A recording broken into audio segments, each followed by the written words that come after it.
and gentlemen, from being dismissed as third world country, today Bharat is looked upon as the global bright spot. We were once the colonized and oppressed, but today we have risen like the phoenix to become the Vishwa Bandhu, friend of the world. When India speaks, the world takes notice. Those are the times that we've got into. Today, with the mandate of people powering his wings, Prime Minister Modi will be representing Bharat at yet another global stage.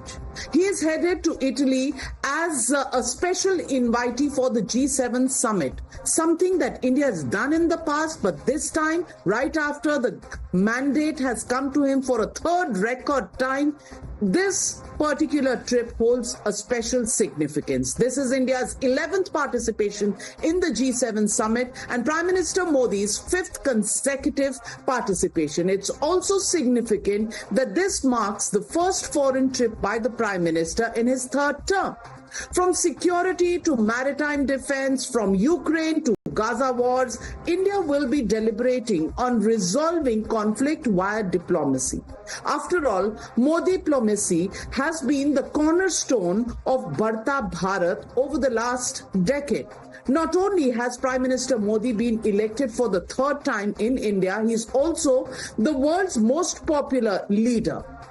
Prime Minister Modi's approval ratings of 76% is much higher than any other world leader surveyed by Morning Consult. The Mexican president follows with an approval rating of 66%, while the Swiss President Alain Berset is ranked third with 58% approval ratings. US President Joe Biden was at a paltry 37%, Trudeau at 31% approval ratings in the same way.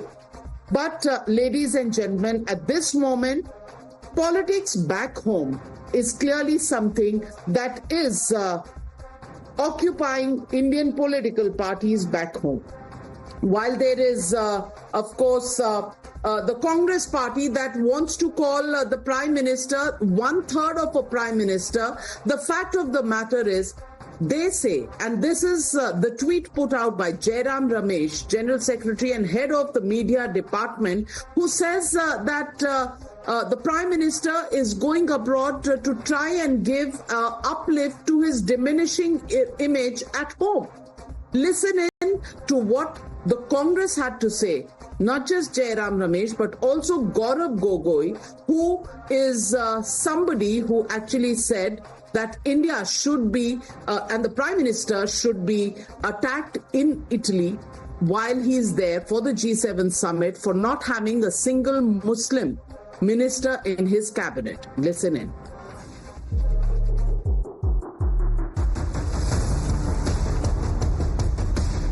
Assam के मुख्यमंत्री नागालैंड और मेघालय के संपर्क में एक विशेष धर्म को target कर रहे हैं। मैं अपेक्षा करूंगा कि प्रधानमंत्री मोदी जी इटली जा रहे हैं। इटली में अगर कोई उनसे सवाल करे कि आपके ही बहुत ही जनप्रिय आपके साथ करीब असम के मुख्यमंत्री मेघालय और नागालैंड के विशेष धर्म को जो टारगेट किया, तो उसमें इटली में भारत की क्या छवि रहेगी, ये सवाल कोई प्रधानमंत्री मोदी जी से करे और उसका जवाब दे, मैं अपेक्षा करता हूं। Not only minority, this is a totally disbalanced government. Bharatiya Janata party के नेता जब से अयोध्या हारे हैं, अनाप शनाप बयानबाजी कर रहे हैं। जिस प्रकार अयोध्यावासी श्री राम भगवान के अनुयायी हैं, वंशज हैं, अगर उन्होंने आपको नकारा है तो इसका मतलब राम भगवान ने आपको नकारा है। But it's not the first time that the opposition has targeted Prime Minister Modi at the global stage. During India's first G20 presidency, Congress said Modi is a brilliant event manager. Others called the G20 logo BJP's election symbol. When Prime Minister Modi attended the 2018 BRICS summit, Congress asked, why didn't Prime Minister show Lal Aankh to China? When Prime Minister Modi was at the 2022 World Economic Forum in Davos, there was a technical glitch in the teleprompter, and Rahul Gandhi said even the teleprompter can't take so much of lies. At the 2022 SCO summit, the world leaders stood in a row at which Gaurav Gogoi said that India is at the extreme end, like Pakistan, even when diplomacy of India ensured the safe passage for India's students in Ukraine. Congress mocked, saying, Papa stopped the war. So they've gone on and on and on. So ladies and gentlemen, the legitimate question that we're asking on the Newshour tonight, is Rajniti hurting Badhta Bharat? That's the question, and that's the debate coming up on the other side. You're watching the News Hour at 9, debate number 1 on Times Now, Super Prime Time.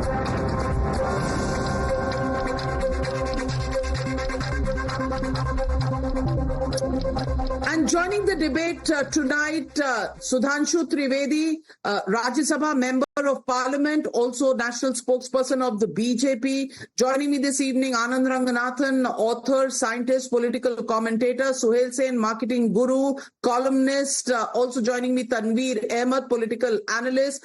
But my first question goes to Dr. Sanjay Jha. Congress party, suspended leader or not, we don't know. It's suspended animation for us, but author and a friend, Dr. Sanjay Jha. I want to ask you, and this one comes from the heart.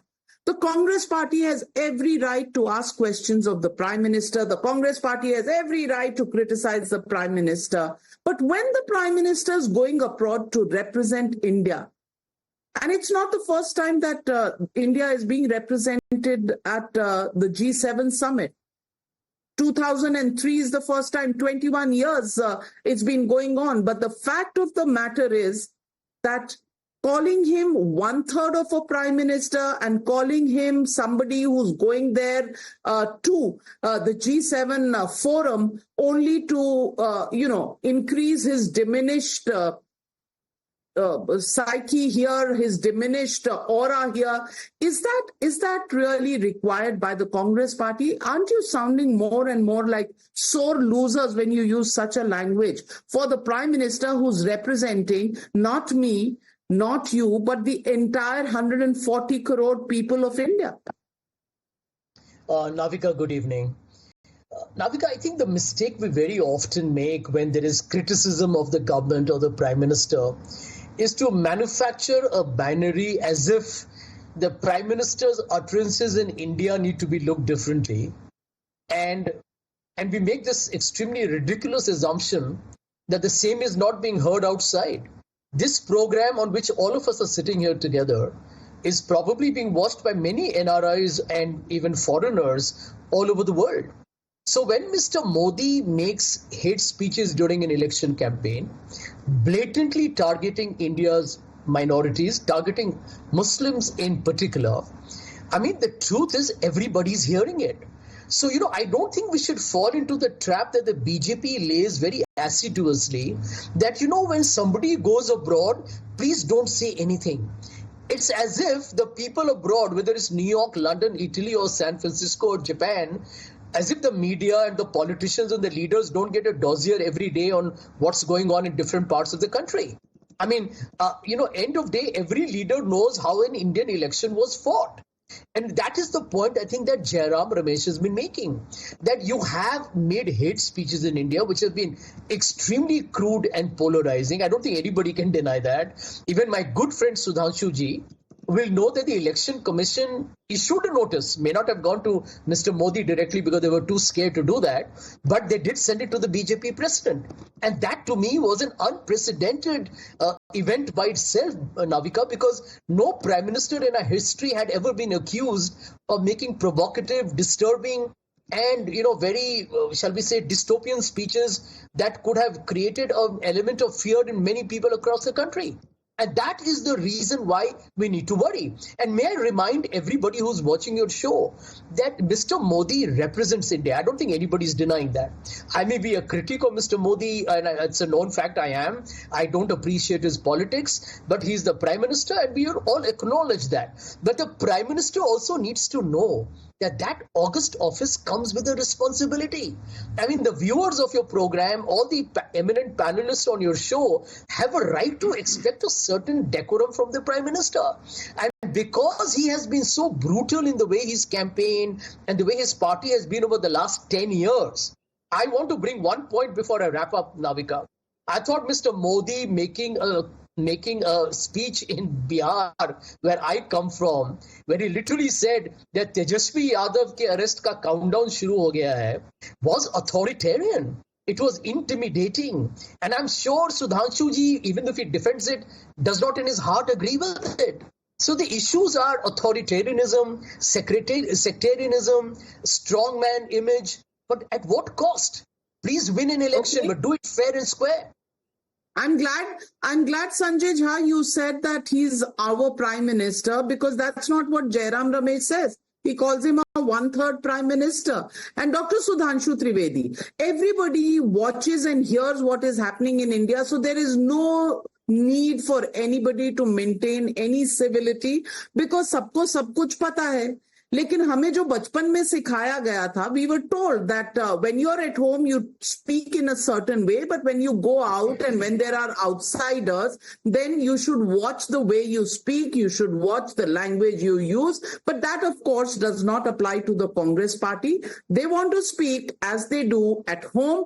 Similarly, they want it abroad. They will call the Prime Minister on a trip abroad only to boost his diminishing image. And Gaurav Gogoi will say that maybe people should accost him in Italy and ask him why he doesn't have a Muslim minister in his cabinet. घर में नहीं पूछा जैसे इन्होंने, इनको चाहिए कि इनकी वैलिडेशन जो है वो आए इटली से और बाहरी ताकतों से. Please respond Sudhanshu ji. Navika ji, in their perpetual penchant of recklessly abusing Prime Minister Shri Narendra Modi, but I am really astonished, estranged and with pain that Congress party has not spoken a single word about the disrespect of Mahatma Gandhi's statue in Italy by the Khalistanis, the self-proclaimed one and only exclusive copyright holders of the Gandhi legacy. They have not spoken a single thing. And they have come out with an audacity to criticize and abuse those things against Prime Minister on their so-called pretext of not representation of the minority and others and these types. It means they are ready to forget about country, others, even their own party legacy. They are ready to have no respect for Mahatma Gandhi. Otherwise, कम से कम कुछ तो जंतर मंतर पे आके या वो गांधी की प्रतिमा पे एक दिन का उपवास ही कर लिया होता. नहीं तो कम से कम इटालियन एम्बेसी को एक कांग्रेस का वो डेलीगेशन भेज देता. You have the audacity to pass a resolution on Congress Working Committee on Hamas. You have the audacity that Sonia Gandhi writes an article on Palestine and Israel issue and the injustice is being done in the Israel-Hamas war. But not having even their entire lips are sealed when this is an issue. And previously it also happened in Washington. They kept mum. In Canada, there was a rally in which it was shown that Indira ji was being bullet shot. They keep on supporting those who are sitting there. सोचिए किस level पे उतर आए हैं अपनी politics के लिए. But I would like to remind Sanjay Jha ji, this election was definitely a different. There is definitely seems to be a very peculiar chorus from abroad to here. Have you ever remembered that there was any election in which a billionaire in the outside has categorically said, I'm talking about George Soros, that I will spend $1 billion to bring down the Modi government? You are a quite senior fellow, well-read. Kindly remind me that election. Second thing, can you remind me that a very senior leader of Congress party, Mr. Shashi Tharoor, election was going in India, has written an article in Bangladeshi newspaper, Daily Star, with the heading, Modi has to go.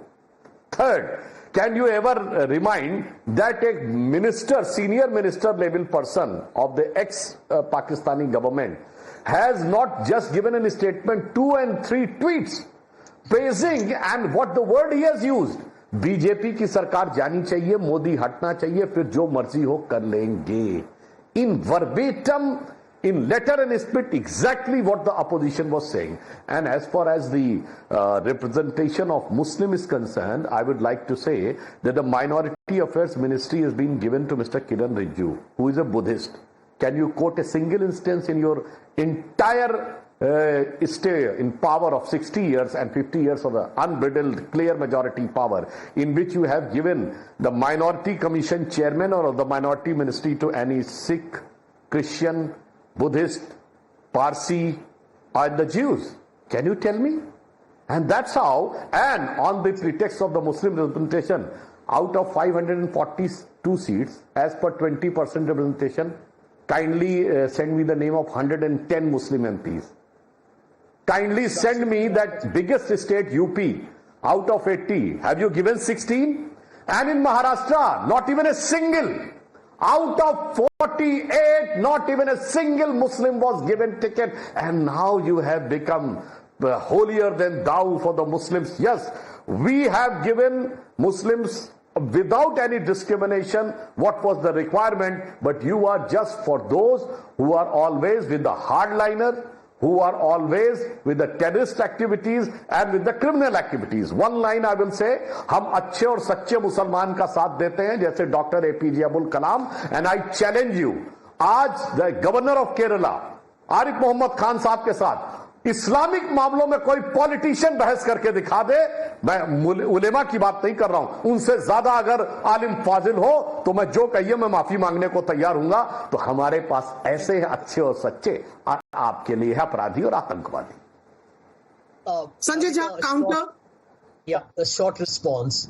सबसे पहले तो सुधांशु जी, doctor Manmohan Singh जो थे वो सिख थे और वो देश के प्रधानमंत्री थे। तो Congress party does not have to prove a point to anybody about its understanding and its support for the minorities in our country. Point number 2, आपको ध्यान देना होगा, चाहे आप माने ना माने, आप नकारिए, नजरअंदाज कीजिए, लेकिन आप सच नहीं बदलता। अयोध्या, फैजाबाद, वहां से आपको एक संदेश भेजा जा रहा है कि देश में ये सांप्रदायिक राजनीति आप बंद कीजिए। और वही जगह मैं समझता हूं कि भगवान राम भी आपसे नाराज और नाखुश हो गए। भगवान राम ने भी आपसे कहा कि प्राण प्रतिष्ठा के साथ राजनीतिकरण ना करें। और मुझे लगता है कि हम दोनों आदमी धार्मिक हैं, भगवान का हम इज्जत करें। और मैं समझता हूं कि ये आपके लिए एक राजनीतिक सबक है। तीसरी बात, आपने कहा कि how is the politics played out. मैं आपको इतना ही कहूंगा कि Sudhanshu ji, the prime minister not going to Manipur is something that you as a spokesperson of the party must question him. How long can you come on Times Now and defend that the Prime Minister of this country hasn't visited an important state, small, in the Northeast, where more than 50,000 are homeless, over 200 are dead, and it's been over a year, and the Prime Minister is missing in action?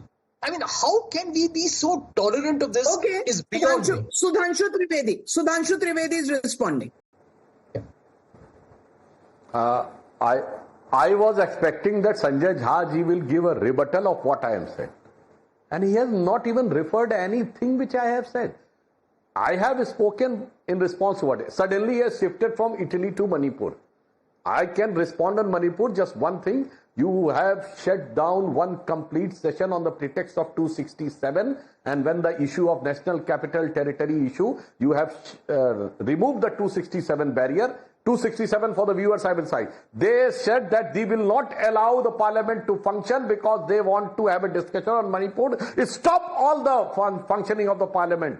No other business, only Manipur. But when it is Aam Aadmi Party and Congress decided that they want to have a discussion on National Capital Territory, then they left the demand of 267, and that's the clear cut that what the politics was. And up till now they have brought no confidence motion against Modi government, but till today they have not brought any no confidence motion against Manipur government. Up till now they have not done any demonstration in Imphal. They have not given any statement in Imphal. They are doing everything in Delhi. That shows they are doing. No, but let's not digress. Let's not digress. A Manipur debate is a separate debate. My question tonight is only this, and let me welcome Ashutosh Verma ji, national spokesperson of the Samajwadi Party. Ashutosh Verma ji, the question is simply this: is the Prime Minister, when he is going abroad, should the opposition be saying that he's going abroad because his image at home is diminished, so he's going to salvage his image abroad? People abroad should accost him, should surround him and ask him why he does not have a Muslim minister. He has representation of minorities. But the question is, should you be asking this at home? Or is this a question you want other nations to ask your prime minister because you possibly don't think your questions are effective enough? Thank you, Navika. And I don't think that there is any reason that whether I should or they should ask the question, because across the world they know who the Narendra Modi is. I know in the last few months what Barack Obama, the ex-president of America, has told something about, has a comment on Narendra Modi. And you know that famous Time magazine's cover India's dividers in chief. So there is nothing that new that Indian people or outside the India know about the Modi. Everybody know how he does the Howdy Modi and how he behaves in India and outside the India. The question is not that. But I agree with you that as a Prime Minister, now he is representing the country, so it should not be like this in this way. Actually, this happens because 2 or 3 days back a new government has been formed and there is a rogue rebuttal across the country about the vote percentage of Narendra Modi in his constituency, Varanasi.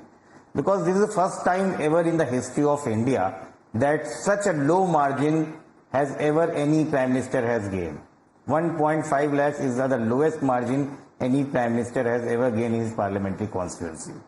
So definitely there was a shocking event for Pradhan Mantri Modi. So definitely he wants to come out from his all these sorrows and what shock they have given by the Varanasi. So it's basically a factor which is just about after the election, and I don't find anything new that anybody has said about PM Narendra Modi.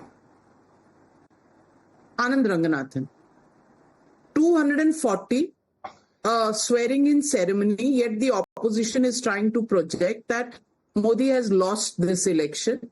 And when he is going abroad, it's only an image makeover, trying to bolster his sagging fortunes in the country. How do you see this?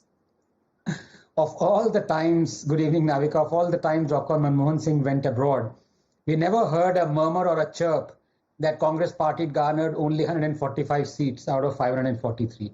Be that as it may, you see, we again fallen into this trap. Navika, we are all busy rebutting Jairam Ramesh.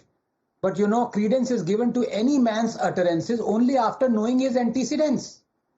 पता तो लगाओ जयराम रमेश है कौन सी चीज, इससे पहले कि उनको लॉजिकल और रैशनल समझ लो.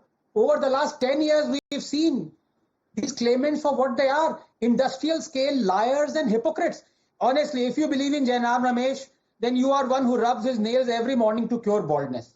God knows every time the fellow opens his mouth, a cop shoots up from the pyre somewhere to search for more wood so as to expedite the process. The guy is special. I mean, this is the same guy who once went to the most contaminated industrial site in the world, the Union Carbide plant in Bhopal, and picked up a fistful of soil and said, and I quote him, I am holding the Bhopal Union Carbide waste in my hand and I am still alive.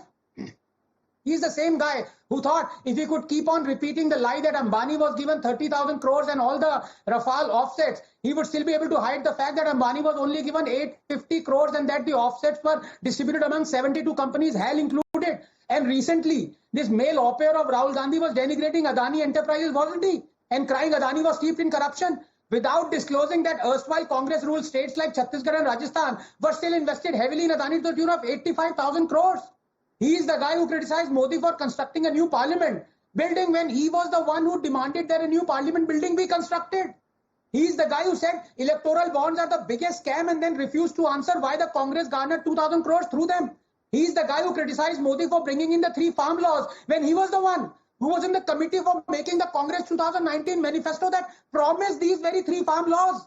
He was the guy who, along with Montek Singh Ahluwalia, backed Manmohan Singh and formulated the new pension scheme and jumped the old pension scheme and was then promising to jump the new pension scheme and bring back the old pension scheme in Rajasthan. After having done that in Himachal Pradesh, nearly bankrupting the state by utilizing 85% of its tax revenue of his scheme. And that was, by the way, coined by the Congress as the biggest freebie.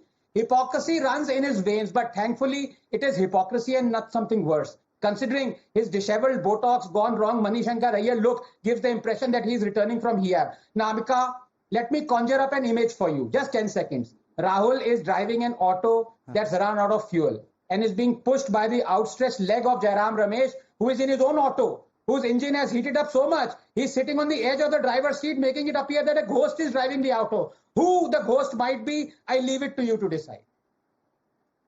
Well, Sanjay Jha has taken out his headphones and has decided to hear very closely the points that you have made. Sanjay Jha, I will give you time to rebut. Yes. Navika, you know something, I can take a couple of minutes and script out a very sarcastic, sardonic response to what I think has been a vulgar manifestation of cheap potshots being done by Anand. It is basically making a mockery of what I think is still a serious debate. Now, don't interrupt me. I need to interrupt you. Let me speak. No, then don't Let me speak. Personal. Don't go personal. Yeah, hello. What were you doing with Jairam Ramesh, man? What were you doing with Jairam Ramesh? Let Jairam Ramesh go personal on me. I will expose you today. Twin. You are not his conjoined twin, joined at the hip. Navika, can do you rub your nails every morning as well? Navika, there's no point arguing with this guy. He's going to be suspended for another 10 years. No, Anand Ranganathan, you made your speech. Now the right to rebut is with Sanjay Jha, who's representing the Congress. It's only fair. It's only fair. Sanjay Jha. Yeah, Navika, let me tell you, I have learned one thing in my life. Don't ever get provoked.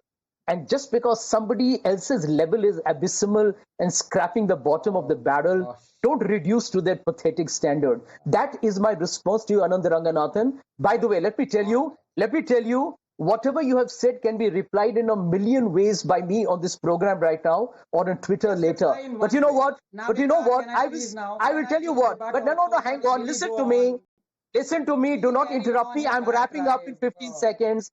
I refuse to get instigated by your vulgarity. I refuse to get provoked by your absolutely third-grade subpar garbage. I leave it at that. But Navika, but you've only given adjectives. You haven't rebutted a single point that he made, and Sohail Seth wants to come in. Sohail Seth. Anyway, okay. I'm glad that Sanjay Jha has said what he has. I have only 3 or 4 points to make. Number one, when any prime minister, whether he's a Congress prime minister, a Samajwadi prime minister, if it ever happens, or a BJP prime minister, he's India's prime minister. He's not the prime minister of Benares or the prime minister of Noida who's going overseas. Has there been abuse in this election? Yes, but it's across the board. We have said this, we have discussed this on your program, Navika, that the political discourse has fallen to levels which are incomprehensible and unacceptable. Everyone recognizes that. Third, are we now starting afresh? B, the G7 is a commendation of India's place in the comedy of nations, whether we like it or not. See, you may hate Narendra Modi, and I keep saying, of course you have every business to hate him. But for a man of Jairam Ramesh's intellect, stature, experience, and track record as a minister, does it really behove a Jairam Ramesh to take pot shots of the worst kind? You know, Sanjay Jha used the word scrapping the barrel. I think what he meant was scraping the bottom of the barrel. That's exactly what's happened. They are scraping the bottom of the barrel, and everyone is doing it. Do we condone it? No. I have greater expectations from a Jairam Ramesh. Why? Because he's intelligent. He's been there, done that. He's been a cabinet minister. I expect more gravitas. Will you see Mallikarjun Kharge ever say these things? No. There's a statesmanship that we need to bring about in our political discourse. Also, what pleasure does it give the Congress or anyone? Forget the Congress for a moment. What pleasure does it give any opposition leader to keep taking pot shots at the Prime Minister, to keep insulting him, especially when he's abroad. The same Congress which, by the way, stood divided when Manmohan Singh was taking steps into the Oval Office and somewhere an ordinance was being discussed. I later learned it wasn't torn. So I'm saying it was being discussed. There are times when a nation stands behind its people. And there is no Congress, there is no BJP, there is no Samajwadi Party. Narendra Modi represents 1.4 billion Indians. We may hate him, we may disagree with him, we may be disagreeable, but he's our Prime Minister. When he puts his foot forward on foreign soil, he represents us. He is not there to be torn, to be divided, and to be ridiculed by a certain section of society which believes that bringing him down is the only way forward for a progressive nation. If that is what the belief of the Congress is, then it is ironic to even talk about a Mohabbat ki Dukaan. But then your Mohabbat ki Dukaan is based on an edifice of hatred. Then nothing can change it. So I'm not holding a brief for anyone. Tanveer Ahmed, that's the question I want to ask you. One-third Prime Minister salvaging his image, diminished image abroad. People should actually get to him and ask him why he doesn't have a Muslim minister in his cabinet. Are these the questions that the opposition should ask at home? Or do they need support from foreign powers even to ask a question of this kind? Because these kind of statements, these kind of tweets, what are they doing to the national fabric of this country? Fantastic. Navika, the beauty of democracy is that no question is a bad question. Every question definitely has its own legitimate space. And every question definitely needs to be asked. Like a sick man goes to a hospital, definitely from 400 to 240 is absolutely Prime Minister never expected and BJP never expected. And this is the question we all are asking, and definitely Prime Minister needs to improve his image. 400 up ki bar 400 bar to 240. And second thing, my good friend Mr. Sudhanshu Trivedi spoke about Gandhiji. I think the last party who should speak about Gandhiji is BJP. They said that Gandhiji was not known to the world before 1980, before the movie came. This is one point. And second and the third and important point, did Dr. Manmohan Singh really brought the image of India on a very high pedestal on G7? Yes, absolutely. Even today the world refers to what Mr. Manmohan Singh did along with Angela Merkel, the Chancellor of Germany. And fourth and very important point, Mr. Suhail Seth really came here and he was trying to put passion and patriotism. We all are patriotic. He's our Prime Minister. That's the reason we are asking questions. Why was the divisive politics which was played by the Prime Minister? No Prime Minister in the history of the country has ever played divisive politics. You bought Mangal Sutra when you don't go to Manipur, when you are not talking about, when you are calling names to Sikh brothers as Khalistanis, when you are not having one Muslim single representation, even though 23 crore Muslims are there in this country. This is, don't you think, Mr. Suhail said this question definitely needs to be asked? This is part of the patriotism. This is not putting Prime Minister in a bad light. This is asking the Prime Minister to really take all the important questions and represent in the world. And the world is watching. Okay, I want to come back. Suhail said respond. I think deaf people needs to be, deaf people definitely needs to be heard twice. I did not use the phrase patriotism. That is the last refuge of some other people, also known as scoundrels. I didn't use the word patriotism. B. I neither used the phrase when a big tree falls, the earth shakes. I didn't say that. That was reflected and attributed or targeting another community. I'm not even going into history. Exactly, you. Because if we go into that, 1 minute, I did not interrupt you. Now keep quiet and listen. Have the decency to listen. You represent no party. You're going Begani Shadi mein Abdullah Diwana. 1 minute, let me finish. Let me finish, Tanveer. I can also filibuster. Don't even go there. I can also filibuster. But I'm not here for a rude debate. No, I will just make two limited points. I will make two limited points. No one is saying that you mustn't ask the Prime Minister questions. Obviously, you haven't understood the narrative. The question before this television program is, should you always abuse the Prime Minister only when he's abroad? That's the question. Now, if you don't understand the question, your answers will be to a different question.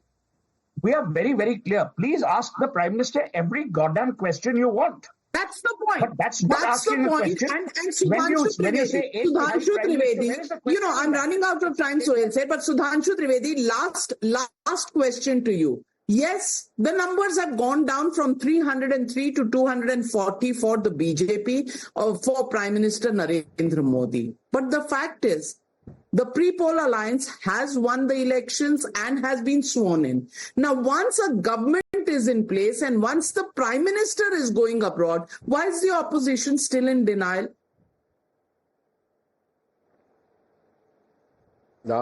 I would like to say one more thing, that Sanjay Jha and Tanveer Ahmed has given all sort of sermons, but they do not dare to say a single word against those who have disrespected the statue of Mahatma Gandhi. Yes, we are the last party, but what happened to the first party? Now coming to the foreign question. The problem with them is that they are not ready to digest the actual Prime Minister because they are in the habit of accidental Prime Minister.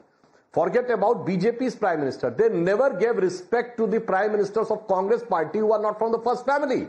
Everybody knows how Manmohan Singh was dealt with. It was narrated by none other than their own colleagues. And how Narasimha Rao was dealt with. Everybody knows this. And how Shastriji's death was dealt with. So we can understand that you consider yourself as such infallible that none other than the first family should have any respect. And how Mr. Tanveer Ahmed, you remember how Mr. Devagowda was brought down? And now you are supporting them in this way. So, how Mr. Chandrasekhar was brought down, how Chaudhry Charan Singh was brought down, and how Gujarat ji was brought down. So, inka to ek hi, but hamari taraf se sochiye. In 1995, Geneva, in Narasimha Rao's government, at the time of the Kashmir issue, we are having utmost opposition, utmost contrast to the policies, but Atal Bihari Vajpayee went there and taken full side of Narasimha Rao government, given him full credit. And when Modi ji was chief minister, remember when Nawaz Sharif has spoken untowardly words for Manmohan Singh, Dehati Aurat, who gave the first reaction? It was Shri Narendra Modi who said, "Kaun hota hai hamare 120 crore desh ke pradhan mantri ke bare mein kehne wala?" That's how you should learn to become a mature opposition. Well, the question is tonight not about whether or not anybody should ask the Prime Minister questions. Of course you should. This is a democracy, and that's why every night we have these debates and these questions are asked, on public platforms. Of course it should be done, and that's why this democracy stays healthy. But to call him 1/3 of a prime minister, to mention that, he's going abroad and he should be accosted abroad to ask questions that are about India. Are these emotions, are these questions, is this domestic politics going to be taken abroad? And does the opposition actually think this is legitimate to do so? Well, the jury is out on that one. But of course, the opposition is emboldened. Their numbers are better than before. The BJP's number are lower than before. But have we forgotten our etiquette and our nationalism? That's the big question. Thank you very much to my panelists joining me on debate number 1.